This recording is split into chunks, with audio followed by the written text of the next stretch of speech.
자, 오늘 영상에서는 여러분들이 많이들 물어보셨던 치간 칫솔이 왜 필요한지, 그리고 그냥 쓱싹쓱싹 닦으면 되는 건지, 나는 열심히 이솔지라고 치간 칫솔까지 썼는데 나중에 잇몸이 안 좋아졌다라고 한탄하시는 분들 보면 너무 안타까워요. 그런 분들은 그냥 하는 데만 의미를 두고, 즉 열심히만 했지 제대로 하지 않았기 때문입니다. 제가 최근에 이사를 하느라 너무 정신이 없어서 영상을 업로드하지 못했는데, 다시 이제 열심히 여러분들에게 유용한 정보를 알려드리는 W가 되도록 하겠습니다. 치간 칫솔이 뭔지 아는 분이 아무래도 모르시는 분보다는 많겠지만 생각보다 모르시는 분들이 있더라고요. 치간 칫솔은 이렇게 미니, 약간 굽어있는 형태도 있고 아니면 일자로 되어 있어서 구부려서 쓴 형태도 있는데, 미니처럼 생긴 칫솔입니다. 많은 분들이 여기에 대해서 견해가 다를 수 있지만 저는 개인적으로 치간 칫솔은 필수 아닌 필수라고 생각을 합니다. 제가 한 가지 비유를 들어보도록 할게요. 보충제를 먹었던 프로틴 쉐이커 병이 있어요.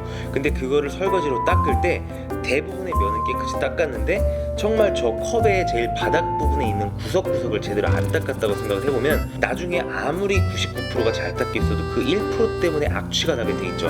마찬가지입니다. 우리가 놓치는 그 작은 부분의 치태가 숙성이 돼서 치석이 되기 때문에 그런 것들이 우리 뼈를 몇십 년 동안 내려서 60대 이후에 풍치가 생기는 겁니다. 그런 풍치가 정말 어마어마한 어떤 기적적인 미라클한 이벤트 때문에 생기는 그런 게 아니에요. 자, 각설하고 본론으로 들어갑시다.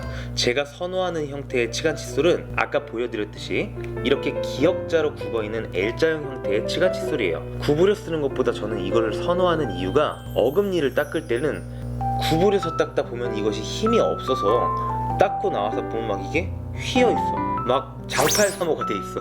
그런 것들이 있는데, 이렇게 먼저 굽어 있는 것들은 알아서 어금니로 접근하기가 쉽기 때문에 이것을 잘 밀어 넣기만 하면 구겨져서 나올 일이 많지가 않죠. 저는 뭐 특별한 브랜드 걸 쓰고 있지는 않습니다. 그냥 홈플러스에서 팔고 있는 정말 평범한 형태의 치간 칫솔인데요. 치간 칫솔도 요 끝부분에 보면 요 부분이 철사와 솔로 되어 있어요. 이 철사 부분, 즉 와이어로 되어 있는 부분의 굵기에 대한 사이즈가 있어요. 왜냐하면 사람마다 잇몸이 벌어져 있는 정도의 차이가 다르기 때문에 가장 작은 것부터 큰 것까지 약 3단계 정도로 구분이 되어 있습니다. 저는 아쉽게도 잇몸 사이가 좀 벌어져 있는 편이라서 가장 굵은 굵기의 치간 칫솔을 쓰고 있어요. 여담이긴 한데 저도 사실 잇몸 관리의 중요성에 대해서 정말 생각을 못했습니다. 심지어 치과 대학생 시절에도 그냥 이를 닦다가 피가 자주 나도 뭐 염증 때문이겠지, 설마 죽게 하겠어 라고 내비뒀는데, 어느 날 제 선배한테 불려가서 치료를 받는데 그걸 봐주시던 교수님이 야, 너는 20대인데 잇몸이 왜 그러냐, 그런 얘기를 하시는 거 보고 내가 그렇게 심각한가라고 자각을 하기 시작하고, 이제 그때부터 좀 관리의 중요성을 깨닫게 됐죠. 여튼 그래서 저는 잇몸 사이가 많이 벌어져서 가장 굵은 굵기의 치간 칫솔을 쓰고 있습니다. 자신의 사이즈가 어떤 것인지 잘 모른다면 처음엔 한번 두 종류의 사이즈를 한번 구매해서 써보세요. 아쉽게도 샘플은 없기 때문에 매장에서 치간 칫솔이 나한테 맞는지를 체크하는 피팅 테스트를 할 수는 없어요. 그러니까 시행착오라고 생각을 하고 그렇게 구매해서 써보시고 가장 맞는 걸 쓰시면 되겠습니다. 자, 또 기본적인 사실 하나만 말씀을 드리자면 이 치간 칫솔에는 절대 치약을 묻혀서 닦아주는 것이 아니에요. 완벽주의자 분들이 가끔씩 그걸 선호하는 분들이 계시는데요. 그렇게 될 경우 치아 사이사이는 옷이 되게 얇아요. 따라서 치약을 묻혀서 자주 닦아주게 된다면 그 사이가 마모가 돼서 더 시린 증상을 유발할 수가 있어요. 제 영상 중에 집에서 만들 수 있는 핸드메이드 구강 세정제 있는 거 알고 계시죠? 결국은 식염수를 말하는 건데, 저는 이 식염수를 이렇게 보시면 작은 잔에 다이소 같은 데 파면 다 팝니다. 이렇게 묻혀서 닦아주는 걸 선호하는 편입니다. 그리고 보관할 때도 이렇게 넣어서 보관해 줄 수 있으니까 장점이 있겠죠. 자, 이제 모영상에서 여러분들에게 스트로크에 대해서 설명드리겠습니다. 경각심을 심어드리기 위해서 이렇게 치주염에 걸린 모형을 준비했습니다. 그냥 치간 칫솔이 치아 사이만 왔다 갔다 하는 것 되면 아니지, 감지독점이 되는 거 아니지, 뭘 또 스트로크냐? 라고 말하실 수 있는데, 나는 열심히 이솔지라고 치간 칫솔까지 썼는데 나중에 잇몸이 안 좋아졌다라고 한탄하시는 분들 보면 너무 안타까워요. 그런 분들은 그냥 하는 데만 의미를 두고, 즉 열심히만 했지 제대로 하지 않았기 때문입니다. 자, 치아 사이를 잘 보면 이렇게 곡면으로 돼 있잖아요. 곡면, 여기가 일직선 사각형이 아니에요. 따라서 이렇게 왔다 갔다 해주기만 한다면 정교하게 곡면 부분에 있는, 즉 음영이 져 있는 이 부분에 있는 치태는 그대로 잔존하게 되는 거죠. 세균이 너 이 사이만 왔다 갔다 하니까 이 음영진 부분에는 잘 왔다 갔다 하지 않겠구나, 여기는 내가 피해서 낄게 라고 하지 않겠죠. 따라서 스트로크를 해주실 때 이게 우리의 앞부분이고 뒤통수가 이쪽으로 가게 돼 있다고 했을 때 이렇게 해서 앞부분으로 해줄 때는 밀어주고, 즉 과장돼서 스트로크를 한번 해보자면 이렇게 밀어주고, 뒷부분으로 해줄 때는 이렇게 당겨주는 형태의 스트로크를 해줘야 이 사각지대에 있는 부분에 있는 치태를 제거할 수 있는 겁니다. 제 경험도 그렇고 다른 환자분들을 봤을 때도요, 이 사이 부분들은 잘 닦으시지만 이 부분이 꺼끌꺼끌하니 치태가 껴있는 분들이 되게 많으세요. 그런 분들은 치간 칫솔을 안 쓰시거나 쓰더라도 이렇게만 해주고 다 했다고 생각해 주시는 분들이겠죠. 자, 옆에서도 한번 이렇게 보여드리도록 할게요. 오른손잡이의 경우는 넣어서 앞쪽으로 할 때 당기고 뒤쪽으로 할 때는 밀어주는 형태를 취하게 되는 겁니다. 이렇게.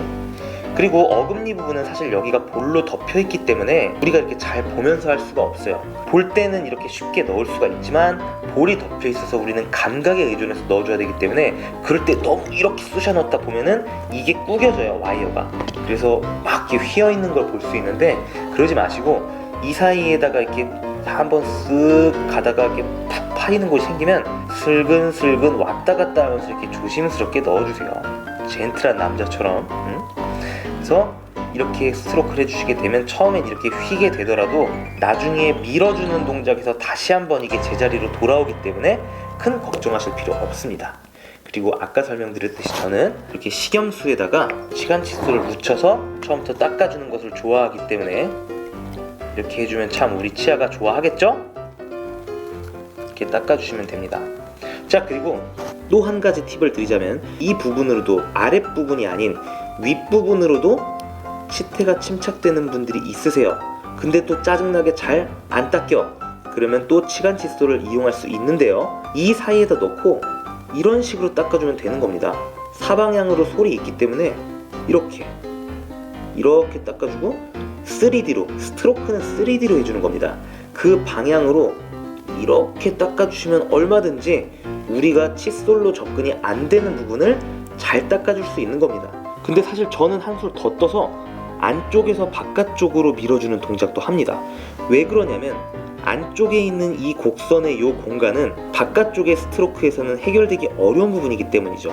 따라서 저는 오버스러울 수 있는데 안쪽에서 바깥쪽으로 당겨주고, 안쪽에서 바깥쪽으로 밀어주고, 바깥쪽에서 안쪽으로 밀어주고, 바깥쪽에서 안쪽으로 당겨주는, 즉 한 공간당 4번의 스트로크를 해주고 있습니다. 그러다 보니 5분에서 10분 정도로 양치질하는데 시간이 정말 많이 들더라고요. 그리고 마지막으로 입솔질에 대해서 제 개인적인 견해를 말씀드리며 오늘 영상 마무리 짓겠습니다. 제가 말씀드렸던 이 치간 칫솔은 자기 전에만 정말 완벽하게 제거해준다는 생각으로 매일매일 하셔도 충분합니다. 절대 3번까지 할 여력도 없으실 것이고 그렇게 할 필요도 없다고 생각합니다. 그리고 입솔질 같은 경우는 저는 그렇게 생각을 해요. 너무 모든 걸 제가 이행하기 힘들 정도로 스케줄을 잡아버리면 오히려 안 하게 됩니다. 따라서 입솔질을 3번을 하는 것을 원칙으로 하되, 저의 에너지가 100이라면 아침 입솔질에 20을 쓰고 점심에 10을 쓰고 저녁 때 70을 쓰는 편입니다. 아침에는 아무래도 우리가 자는 동안 세균이 많이 번식했으니까 또 우리가 사회생활을 하려면 입냄새가 나면 안 되기 때문에 딱 입냄새를 없앨 정도로만 구석구석 닦아준다는 생각으로 하고요. 점심은 사실 바쁠 때는 스킵하는 경우도 많이 있습니다. 네, 왜 치과 의사가 점심시간에 입솔질을 안 하냐고 물으셔도 할 말이 없습니다. 그게 팩트니까요. 그냥 내 입안에 있는 음식물 잔사를 씻어낸다는 생각으로 가글 정도만 해줄 때도 많이 있습니다. 하지만 저녁 때는 우리가 하루 동안 생활하면서 먹은 음식물이 잘 보이지 않는 구석구석에 치태로 침착이 돼 있어요. 그 부분을 매일매일 잘 닦아주는 것이 중요하기 때문에 저녁 때는 정말 특별한 시간을 할애해서 약 5분에서 10분 정도 닦을 때도 있는 것 같습니다. 열심히 입솔질을 해주고 마지막으로는 치간 칫솔에 식염수를 묻혀서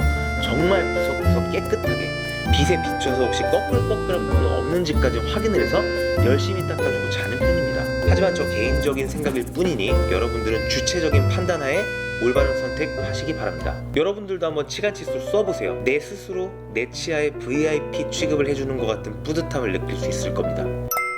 오늘의 결론, 치간 칫솔은 또 다른 쾌락.